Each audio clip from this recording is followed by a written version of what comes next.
Augie, we're in a severe economic crisis right now in this country.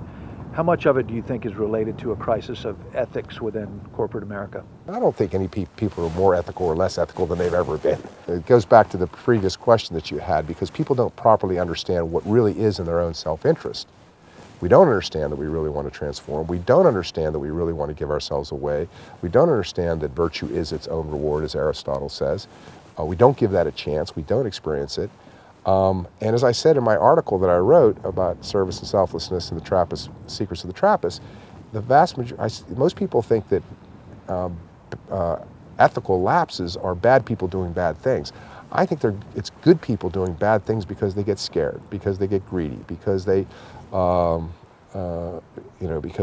because it seems that this is the way to get what I really want out of life.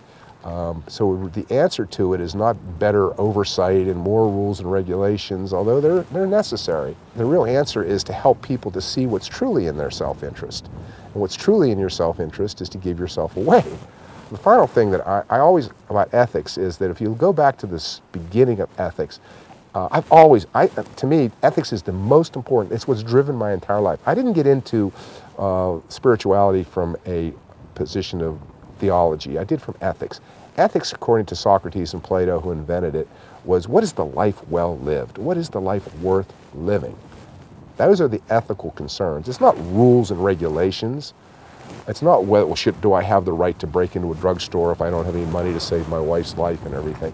That's what most people think of in terms of ethics. It's what is the life worth living? And the tragedy is, whether it's corporate America or in our own families or whatever, is most of us would probably admit we're not living. We're not living a life worth living.